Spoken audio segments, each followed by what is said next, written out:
ओम स्वस्ति श्री गणेशाय नमः। स्वस्ति श्री सरस्वतीभ्यो नमः। गजाननं भूतगणाधिसेवितं कपिध्वजम्बूफलचारुभक्षणं उमासुतं शोकविनाशकारिकं नमामि विघ्नेश्वरपादपङ्कजं। वक्रतुण्ड महाकाय सूर्यकोटि समप्रभ निर्विघ्नं कुरुदेवो सर्वकार्येषु सर्वदा।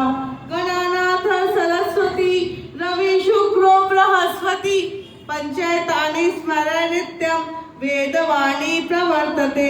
गुरुर्ब्रह्मा गुरुर्विष्णु गुरुर्देवो महेश्वर गुरुर् साक्षात् परब्रह्म तस्मै श्री गुरुवे नमः। कृष्णाय वासुदेवाय देवकी नंदनाय च नंद गोप कुमाराय गोविंदाय नमो नमः। अदौ देवकी देवी गर्भजननं गोपी गृहे वर्धनं माया पूतना जीविता परहरणं गोवर्धन उद्धारणं कंसच्छेदन कौरवादिहननं कुन्तीसुतं पालनम्। एतत् भागवत पुराण कथितं श्रीकृष्ण लीलामृतं करारविन्देन पदारविन्दं मुखारविन्दे विनवेशयन्तं वटस्य पात्रस्य पुटेशयानं बालं मुकुन्दं मनसा स्मरामि। श्रीकृष्ण गोविन्द हरे मुरारी हे नाथ नारायण वासुदेव। मूकं करोति वाचालं पंगुं लंघं तिंगिरिं यत्कृपातहं वन्दे परमानंद माधवं। भक्ति भक्त भगवंत गुरु चतुर्नाम वपु एक इनके पद वंदन किए नाशक विघ्न अनेक। एक भरोसो एक नियम एक आस विश्वास एक नाम रघुनायक हित चातक तुलसीदास। बुद्धिहीन तनु जानिके सुमिरो पवन कुमार बल बुद्धि विद्या देह मोहि हरहु कलेश विकार हरहु कलेश विकार। श्रीमद् भागवत सप्ताह आज षष्ठ दिवस 7 दिवसीय यह मंगल गान है भगवान की लीला का। चलते चलते 1 दिन 2 दिन करते करते कैसे ये आज षष्ठ दिवस आ गया पता ही नहीं लगा। आइए इस सुमंगल बेला में हम प्रवेश करने के पूर्व 2 क्षण गोस्वामी तुलसीदास द्वारा रचित श्री रामचरितमानस के हम कुछ चौपाइयों का मनन चिंतन करते हुए आज की कथा में हम प्रवेश करेंगे। मंगल भवन अमंगल हारी मंगल भवन अमंगल हारी द्रवहु सुदशरथ अजीर बिहारी द्रवहु सुदशरथ अजीर बिहारी। जय जय जय हनुमान गोसाई कृपा करहु गुरुदेव की नाई कृपा करहु गुरुदेव की नाई कृपा करहु गुरुदेव की नाई। प्रभु की कृपा भयउ सब काजू जन्म हमार सुफल भाजू जन्म हमार सुफल भाजू। बोले श्रीमद् भागवत महापुराण की सुखदेव जी महाराज की अवंतिका तीर्थ की महाकालेश्वर महादेव की हर सिद्धि मैया की गढ़कालिका की काल भैरव की शिप्रे महारानी की। ओम नमः पार्वती पते हर हर महादेव। कल तक की कथा में हमने श्रवण किया भगवान ने अपने हाथ पर गिरिराज जी धारण और इंद्र का अभिमान को क्यों किया। देखिए, जब जब किसी भक्त को या किसी समुदाय को या किसी भी व्यक्ति विशेष को अभिमान होता है ना, तो भगवान किसी ना किसी रूप में, स्वरूप में उनका अभिमान को क्षय कर देते हैं। अभिमान प्रत्येक व्यक्ति के मन में जब आता है, जब उसे कार्य में दिन प्रतिदिन सफलता मिलती है, पल पल पर उसे सक्सेस मिलती है, अब फिर वो क्या हो समझता है कि मैं ही सब कुछ हूँ। अब जैसे कि दक्ष प्रजापति, सारे प्रजापतियों में ब्रह्मा जी के सबसे छोटे पुत्र थे, ठीक। अब छोटे होने के नाते ये मेरे पिता, ये मेरे भाई, मैं करते करते उनको अहंकार आ गया था। और आपको एक ये बात मैं स्पष्ट कर दूं, जब दक्ष प्रजापति है जो यज्ञ करवा रहे थे कनखल में, यह था वाजपेयी यज्ञ। उसके पहले था बृहस्पति यज्ञ। बृहस्पति यज्ञ हुआ था प्रयाग क्षेत्र में। उस समय इन्होंने तीनों देवताओं को बुलाया था, ब्रह्मा जी भी आए थे, विष्णु जी भी आए थे, महेश भी आए थे। पर चूंकि महेश उनके दामाद थे तो वह एक स्थान पे आके बैठ गए।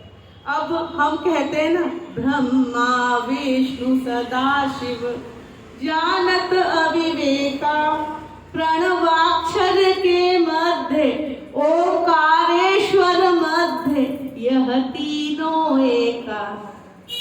तो ये तीनों एक है। तो यहाँ पर जो शंकर जी हैं वो बीच में है, और एक तरफ ब्रह्मा जी है और एक तरफ विष्णु जी।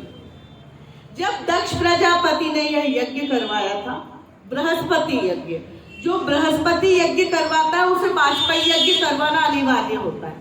जैसे कि हमने कोई व्रत किया तो उसका उद्यापन करना हमको अनिवार्य होता है, ऐसे ही यह यज्ञ की भी एक विधि है। जब यह यज्ञ हुआ था तो महादेव बीच में बैठे थे, एक और ब्रह्मा जी और एक और शंकर जी। तो उस समय क्या हुआ था कि दक्ष प्रजापति शंकर जी को देख करके बड़े क्रोधित हुए। क्यों? क्योंकि उनकी पुत्री सती के साथ उन्होंने विवाह किया। शेष कथा आपको पता है, तो उसको सूक्ष्म रूप में थोड़ा सा प्रस्तुत करते हुए यह मैं आपको बतलाती हूँ। जब दक्ष प्रजापति आए, ब्रह्मा जी बड़े प्रसन्न हुए।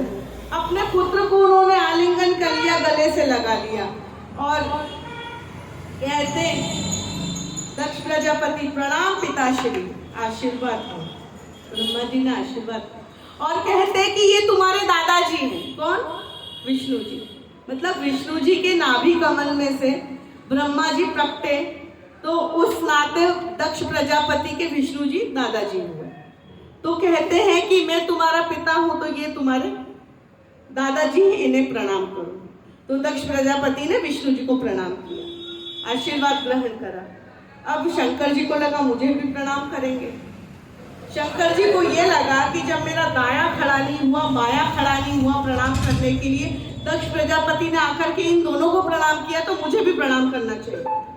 पर इन्होंने उनको प्रणाम नहीं किया और इसके बाद में बड़ी क्रोध नेत्रों से देखते हुए उन्हें यह कहा कि अब जब आपको प्रणाम कर लिया, आपको प्रणाम कर लिया, हमें प्रणाम नहीं किया, तो कितनी उनको ग्लानि हुई।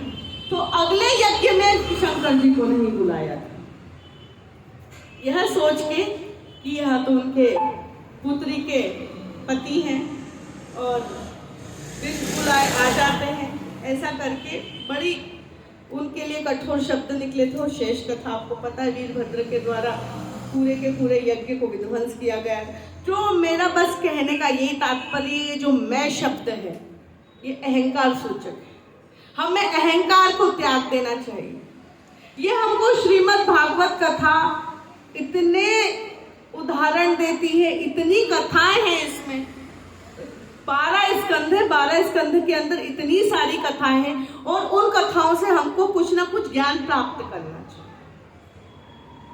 आज हम पितरियों के निमित्त यह कथा श्रवण कर रहे हैं, तो हमको यह नहीं है कि आज हमने श्रवण करके अपने अंदर मनन करके रखी, श्रवण करके आज जो भी कुछ लिया वो सब कुछ हमको पितरियों को समर्पित करना। और भी हम ये चर्चा करेंगे। और आगे की कथा में जैसे कि कल भगवान ने गिरिराज जी को धारण किया, गिरिराज जी पे कृपा करी, तो भगवान भी जब हमारे जीवन में कुछ ज्यादा कष्ट होते हैं तो हमारे कष्ट को उठा लेते हैं और अच्छे जो पुण्य होंगे वो स्वयं स्वीकार करेंगे, नहीं तो बाकी सब देखेंगे। ऐसे ही करके आगे चल करके अब इंद्र का अभिमान को क्षय करने के लिए एक लीला रची। भगवान का यह जो शेष नाग था, देखिए ये नाग भी अलग अलग है। मैंने पूर्व में जब कद्रू माता की कथा को आपको श्रवण करवाया था तो कद्रू के ये पुत्र हैं सब, तक्षक नाग, कालिया नाग, शेष नाग, वासुकी नाग, ये जितने भी नाग है ना ये सब कद्रू के माता के पुत्र हैं। ये करकोटेश्वर जो अपने उज्जैन में स्थित है ये सब के सब नाग वंश में। तो यह जो इनका शेष नाग था ना, भगवान ने अपने हाथों पे जब गिरिराज जी को उठाया था उसी समय क्या हुआ था, यही नाग ने पूरे के पूरे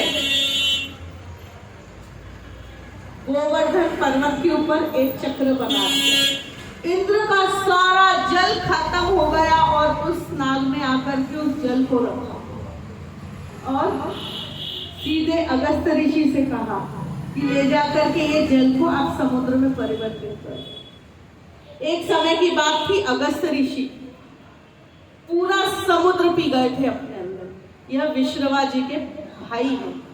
विश्रवा जी कौन? रावण के पिताश्री, ये रावण के ताऊ है अगस्त ऋषि। तो इन्होंने पूरे के पूरे समुद्र को एक बार पी लिया था क्रोध में आकर के। और एक बात और बताऊं मैं, ये अगस्त ऋषि ये छोटे मोटे ऋषि नहीं, ये बहुत बड़े तपस्वी ऋषि हैं। और हमारे इधर अवंतिका में 84 महादेव की यात्रा भी अगस्तेश्वर से प्रारंभ होती है। तो एक बार अगस्त ऋषि को ब्रह्म हत्या लग गई थी। उसके निवारण के लिए उन्होंने महाकाल वन में स्थित आकर के अगस्तेश्वर महादेव की स्थापना करी और स्वयंभू वह शिवलिंग है, वहां पर स्वयं साक्षात शंकर जी ने प्रकट होकर के उनकी ब्रह्म हत्या का निवारण किया। इसके बाद में गुहेश्वर है। एक समय अगर समय मिला ये भागवत को छोड़ करके, राम कथा को छोड़ करके एक बार केवल स्कंद पुराण के अवंतिका खंड पे चर्चा करेंगे। एक एक तीर्थ की मैं महिमा बताऊंगी। गुहेश्वर पे गंधर्व लोग आए थे और डमरूकेश्वर पे डमरू बजाया तो उसमें से वेद उच्चारण महेश्वर के 14 सूत्र निकले, उनको अभिमान हो गया था। ऐसे प्रयागेश्वर में तीनों देवियां गंगा यमुना सरस्वती ने आकर के यहाँ पर महादेव के दर्शन करें। एक एक महादेव की कथा मुझे स्मरण है, तो कभी समय रहेगा तो केवल सिर्फ अवंतिका खंड पे ही अपन चर्चा करेंगे। कभी अवसर मिलेगा तो। बड़े हम पुण्यशाली है, भाग्यशाली है जो हम इस धरा पर रहते हैं। अब यहाँ पर हम चर्चा कर रहे हैं अगस्त ऋषि की। तो अगस्त ऋषि ने भगवान श्री रामचंद्र जी को आदित्य हृदय रक्षा स्तोत्र का महामंत्र दिया, तो उसके जपने से उनको विजय प्राप्त हुई। जीवन में जिसको भी विजय प्राप्त करना हो, जीवन में कुछ एक लक्ष्य प्राप्त करना हो, तो वो चाहे कि प्रतिदिन प्रातः सूर्योदय के पूर्व आदित्य हृदय रक्षा स्तोत्र का पाठ जरूर करें। इसको करने से आपके मन के जितने भी कष्ट हैं, भय है, वो सब के सब क्षय हो जाएंगे। अब मैं आपको बता रही हूँ कि जब हिमालय पे भगवान शंकर जी की बारात जा रही थी ना, जब शंकर जी दूल्हे बन करके कैलाश पे जा रहे थे, तो जितने भी असुर थे, गंधर्व थे, किन्नर थे, मानव थे, सब के सब शंकर जी का विवाह देखने के लिए दक्षिण से भी अकेले अकेले आ गए कैलाश पे। तो पृथ्वी का भार है ना उधर बढ़ने लगा और पीछे से भारत जो है ना त्रिकोणा है वो उठने लगा। एकमात्र अगस्त ऋषि ऐसे थे, शंकर जी की आज्ञा से वह दक्षिण में गए हैं और अपने सीधे पैर को जमाया है, तो यह जो पूरी की पूरी पृथ्वी थी उसका संतुलन हो गया। अंगद के पाँव की कथा पता है? अंगद गया था दूध बन करके रावण के पास और कहा कि ये मेरा कोई भी पैर हटा के बताए। तो उन्होंने ऐसा पैर जमाया था कि रावण से भी उनका पैर नहीं हिला था। सिर्फ एकमात्र विश्वास, विश्वास बहुत बड़ी चीज है। उनको केवल और अपने राम की भक्ति पे विश्वास था, हिला नहीं पाए थे उनका पैर। और ऐसे ही पैर जमाया था अगस्त ऋषि ने। अगस्त ऋषि ने जो दक्षिण में पैर दबाया तो उसके बाद वह पूरा का पूरा जो भारत है वो वहां पे नीचे तक गया और संतुलित हो गया। जब भी भक्त लोग भगवान के केदार पे दर्शन करने जाते हैं तो आगे से जो भारत का भार है ना झुक जाता है, इसलिए उधर भूकंप आता है। अपने इधर भूकंप नहीं है। भूकंप आने का एक और कारण है, एक और कथा है अगस्त ऋषि की। अगस्त ऋषि ने विंध्याचल पर्वत को झुका दिया। ये जो पार्वती की माता का क्या नाम है बताएं? माता है मैना। तो मैना के पुत्र है मैनाक। सुंदरकांड में जो चौपाई आती है ना, तय मैनाक होई श्रमभारी। तो जो मैनाक है वो रावण के डर से समुद्र के अंदर रहता था। जब देखा कि हनुमान जी उड़ करके लंका जा रहे हैं तो मैनाक पर्वत ऊपर आ गए और कहा कि मेरे ऊपर बैठ के थोड़ी देर विश्राम कर लो। तो राम काज कीने बिनु मोहि कहाँ विश्राम, हनुमान जी कहते और उनको स्पर्श करके चले गए। आप मैं आपका मान रख रहा हूँ, स्पर्श करके यहाँ से चले गए। तो क्या हुआ था, मैनाक आदि बहुत सारे पर्वत है, नीलगिरी पर्वत, ऋषमुख पर्वत, सतपुरा पर्वत, बहुत सारे पर्वत है। तो उसमें जो विंध्याचल पर्वत था ना, उसने तप करके भगवान को प्रसन्न कर लिया और भगवान से वरदान मांग लिया कि मैं भी हिमालय से भी बड़ा हूँ। तो ये हिमालय से बड़े हो गए। तो बड़े होने के पश्चात क्या हुआ, जो हवा पानी था ना वो रुक गया था। भगवान ने पुनः अगस्त ऋषि को बुलाया और अगस्त ऋषि को भेजा कि जाओ तुम विंध्याचल के मार्ग से लेकर के दक्षिण में जाना, तुमको देख करके विंध्याचल झुक जाएगा। जैसे झुके ना तो उसको आशीर्वाद मत देना, उसको झुके रहने देना, क्योंकि उसके कारण उसके ने जो तप किया था उसने आशीर्वाद प्राप्त किया। उसके तप के कारण क्या है, यहाँ का हवा पानी रुक गया है। तो संत लोग जो होते हैं ना, ये सृष्टि का समाज का काम भी करते हैं। तो अब जैसे ही अगस्त ऋषि गए, विंध्याचल पर्वत अगस्त ऋषि को देख के झुका तो आज तक झुका रह गया। और कहते हैं कि मैं आशीर्वाद नहीं दूंगा, जब मैं दक्षिण से पुनः पूर्व में आऊंगा तो मैं तुमको आशीर्वाद दूंगा। तो वो आज का दिन नहीं है कि वो आए। और अगस्त ऋषि का आश्रम ऐसे स्थान पे है, समुद्र चारों ओर है, पर कभी भी उनका आश्रम डूबता नहीं। तो ऋषियों का तप ऐसा रहता है।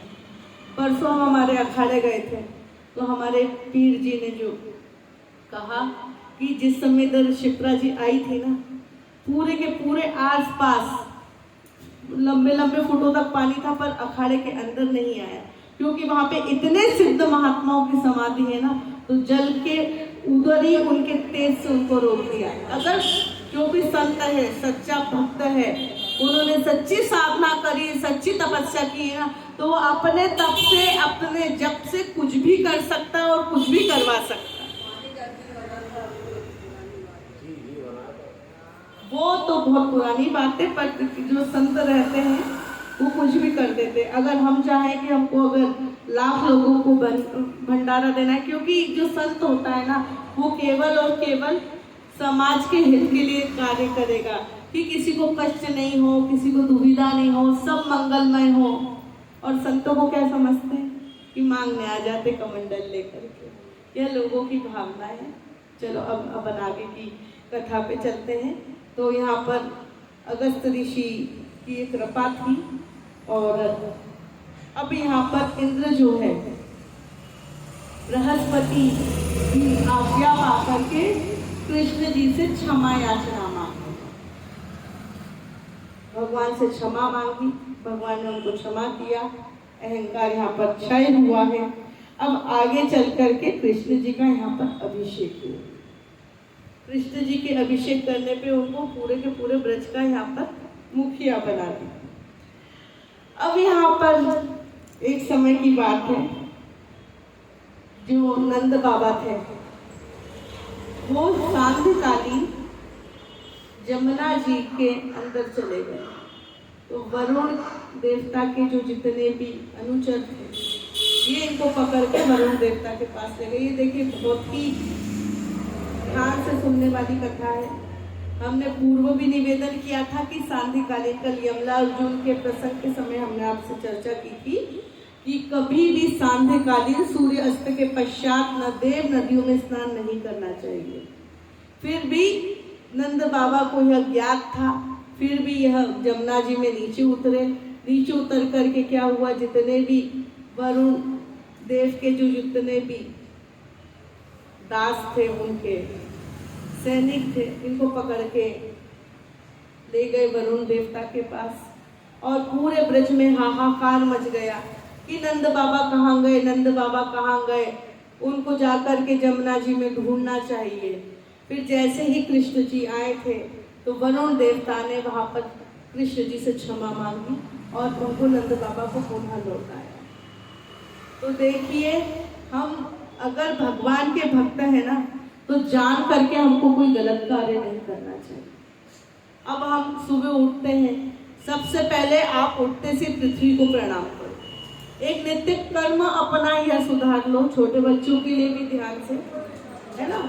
सबसे पहले पृथ्वी को प्रणाम करो और फिर अपना दायां पैर पहले जमीन पे रखो और पृथ्वी से क्षमा मांगो कि आप पृथ्वी माता हो, आप हमारा भार सह रही हो, हमको रक्षा कर रही हो। नहीं तो देखो ऐसे कितने लोग हैं जिनकी दुर्घटना हो जाती है, जिनकी अकाल मृत्यु हो जाती है। फिर पृथ्वी ही हमको बल दे रही है और कितना सहन कर रही है पृथ्वी। तो पृथ्वी से यह धैर्य सीखना सीखो। कल हम ये दत्तात्रेय भगवान के 24 अवतारों में भी इसको श्रवण करेंगे। इसके पश्चात अपने हाथों को, दोनों हथेलियों को रगड़ो और दोनों हाथों को देख करके कराग्रवस्ते लक्ष्मी कर मूले सरस्वती कर मूले तु गोविंदम प्रभातकर दर्शनम। या कराग्रवस्ते लक्ष्मी कर मध्य सरस्वती कर मूले तो गोविंदम प्रभातकर दर्शनम। अगर आपने ये देखना चालू किया, ये बोलना चालू किया, तो लक्ष्मी आपके पास स्थिर होने लगे। और उसके बाद शौच आती है, पेट में गुड़गुड़ होता है, सब कुछ होता है, सीधे आपको लघु शंका पे भागने की इच्छा होती है। पर थोड़ा सा अपनी इंद्रियों पे नियंत्रण रख करके जो आपके घर में देव स्थान है ना, उसको प्रणाम करो। जो आपके घर में बड़े बूढ़े हैं, फोटो में है, उनको देख करके प्रणाम करो। उसके बाद आप लघु शंका जाए, आप जो भी मंजन करें, जो भी कुछ करना है, स्नान करें। उसके पश्चात घर में साफ सफाई का विशेष ध्यान रखें। जो व्यक्ति घर में जैसी साफ सफाई रखेगा और लक्ष्मी उतनी ही उसके घर पे रहेगी। हम पूरे साल भर में केवल दीपावली पे ही क्यों साफ सफाई करते हैं? अगर आप अन्य दिन भी घर को साफ सुथरा रखोगे, मकड़ी के जाले नहीं होने देना, धूल नहीं जमने देना, तो देखिए लक्ष्मी आपके यहाँ पे किस रूप में आती है, छन छन करके आएगी लक्ष्मी। एक मैं लक्ष्मी जी की आपको कथा बताती हूँ। भाग्यनगर का नाम सुने? भाग्यनगर कहते हैं हैदराबाद को। जो चार मीनार है ना, वहाँ पे आज भाग्य लक्ष्मी का मंदिर है। जब निजाम करके वहाँ का कोई राजा था, तो उनका जो मतलब द्वारपाल था वो हिंदू था और वो पूरे के पूरे भाग्यनगर की रक्षा करता था, वहाँ पे उनकी चौकीदारी करता था। एक समय रात्रिकालीन एक छोटी सी कन्या लगभग 10-12 वर्ष की, पूरा श्रृंगार करके लाल कपड़े पहन करके वहाँ से निकलती हुई जा रही थी। तो बड़ा उसको आश्चर्य हुआ और पूछा उसने सैनिक ने कि आप कौन है और इतनी रात्रि को आप यहाँ पे क्या कर रही हो, आपको भय नहीं लग रहा? तो कहते हैं कि मैं भाग्य लक्ष्मी हूँ, मैं इस नगर को छोड़ के जा रही हूँ। तो बड़ा उनको आश्चर्य हुआ कि ऐसे कैसे संभव है। तो अब क्या हुआ है, उन्होंने कहा कि बिना राजा की आज्ञा से ना इस नगर में कोई आ सकता है ना कोई जा सकता है। बोले ठीक है, आप आपके राजा से पूछ के। और छोटी सी भाग्य लक्ष्मी ने बोला कि आप अपने महाराज से पूछ के आ जाओ, जब तक मैं इधर ही खड़ी हूँ। अब जो सैनिक था वो जाता है राजा के पास, बोलता है कि छोटी सी कन्या है, अपने आप को भाग्य लक्ष्मी बोल रहे हो, नगर छोड़ के जा रही है। तो बड़ा राजा को टेंशन हुआ, भले ही वो दूसरे धर्म का था, बड़ा उसको टेंशन हुई कि अगर ये भाग्य लक्ष्मी चली जाएगी तो मेरे भाग्य का भरण पोषण कौन करेगा। उसी समय राजा ने पूछा कि तुमने क्या कहा। मैंने कहा कि मैं राजा से पूछ के आता हूँ, अगर राजा ने आज्ञा दे दी तो मैं तुमको जाने दूंगा। उसी समय निजाम ने तलवार निकाली, उसको गला काट दिया। और निजाम भागते हुए जब उस स्थान पे गया ना, तो वहाँ पे कोई कन्या नहीं थी और वहाँ पर लक्ष्मी जी के चरण चिन्ह विद्यमान थे। और जो वही चरण चिन्ह आज भी विद्यमान है, उसी की पूजा होती है और उसी नाम से वहाँ पर नगर का नाम भाग्य नगर है। तो ऐसी लक्ष्मी जी कभी भी किसी भी रूप में आ जाती है। और हमको कुछ कुछ दिमाग में जो फोबिया होता है ना, वो निकालना चाहिए कि हम ऐसा करेंगे तो ऐसा होगा, ऐसा करेंगे तो ऐसा होगा। कुछ नहीं, हमारे अगर हम वैदिक विधि अनुसार कोई भी कार्य करेंगे, कोई भी अनुष्ठान करेंगे, वही सफल होगा। मन से बनाए हुए कि जल चढ़ा देने से ऐसा होता है, ये व्रत करने से ऐसा कुछ भी नहीं होता। आपको अगर व्रत करने का ज्यादा ही शौक है तो जाओ गुंदरी पे, वो जो दुकान है वो भक्ति भंडार की, वहां से भविष्य पुराण लेके आओ। और भविष्य पुराण में सारे व्रत दिए गए हैं और कुछ कुछ व्रत दूसरे ग्रंथों में भी दिए, पर भविष्य पुराण में सारे व्रत दिए। कितनी तीज है, कितनी चतुर्थी है, कितनी पंचमी है, कितनी षष्ठी है, हर एकादशी की कथा उसके अंदर विद्यमान है। अगर आपको व्रत ज्यादा करना है तो कोई भी व्रत किसी से भी सुन लिया। पहले आज से कुछ साल पहले मैंने सुना कि कोई संतोषी माता का व्रत करता था। संतोषी माता का व्रत कोई वैदिक व्रत नहीं है। उसके बाद कोई साईं बाबा का व्रत चालू हुआ। हमारे पुराणों में यह व्रत का कहीं भी उल्लेख नहीं है। उसके बाद कौन सा वैभव लक्ष्मी चालू हो गया, अभी वो कौन सा पशुपति व्रत चालू हो गया। तो हमको यह है कि जिसका व्रत का विधान हमारे ग्रंथों में नहीं है, अपने मन से वह व्रत नहीं करना चाहिए। कोई भी व्रत करते हैं उसके पीछे कोई पौराणिक कथा होती है। आप हरताली तीज का व्रत करते हो, उसकी हम कहानी सुनते हैं। ऋषि पंचमी का व्रत करते हो, उसकी कहानी होती है। संतान सप्तमी, हल छठ, राधाष्टमी, जितने भी हमारे व्रत है, अभी महालक्ष्मी गई, इसकी भी कथा विद्यमान है भविष्य पुराण के अंतर्गत। सत्यनारायण का व्रत करते हैं, उसकी कथा है, लीलावती कलावती वाली, सब करते हैं। तो हम जो भी व्रत करें, जो भी कार्य करें, वो हमारे शास्त्र अनुसार होने चाहिए, शास्त्र आज्ञा देना चाहिए। अगर नहीं है तो ना करें। दीपावली पे व्रत कौन करता है? कोई नहीं। कुछ बड़े लोग करते हैं कि हाँ लक्ष्मी जी प्रसन्न हो जाएगी, साल भर तो ठूस ठूस के खाएंगे, एक दीपावली के दिन जिस दिन खाने का समय है उस दिन भूखा रहेंगे। देखिए, दीपावली वाले दिन व्रत वो माताएं करती जो पूरा कार्तिक कर रही है, पूरा चतुर्मास कर रही है, वो व्रत कर सकती है। दीपावली के दिन व्रत जो होता है वो महालक्ष्मी के लिए नहीं होता, पूरे कार्तिक मास के अंतर्गत होता है। लक्ष्मी को चाहिए, लक्ष्मी को प्रसन्न करना है, तो दीपावली के पूर्व 15 दिन और 15 दिन बाद तक पूरा एक महीना, शरद पूनम से लेकर के कार्तिक पूनम तक अखंड ज्योत घर में जलाए। इसके बाद प्रतिदिन आपके पास तो नदी है, नदी में दीपदान करने जाए, नहीं है कुएं पे दीपदान करे, अपने घर में जो परांदा रखा उस पे दीपदान करे, नहीं हो सके तो भगवान देव स्थान पे तो दान कर रही है, तुलसी पे भी आप दीपदान करें। और तुलसी में दीपदान करने का एक प्रथा है, बस केवल बत्ती को डुबाना है और लगा देना है, क्योंकि इस तुलसी की छांव में शालिग्राम जी रहते हैं। और कहते हैं कि शालिग्राम तो भगवान का वह रूप है जो एक पांव पे खड़ा रहता है जब तक दिया जलता है।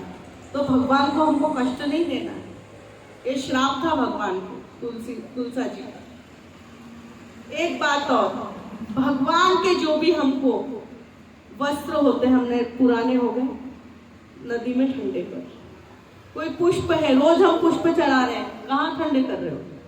घाट पे, नदी में ही जाके ठंडे करो। आप तो बड़े भाग्यशाली जो आपके यहाँ पे नदी है, नहीं तो हम सब एकत्रित करते हैं, खड्डा खोदते हैं, उसको कुछ खाद बना देते हैं।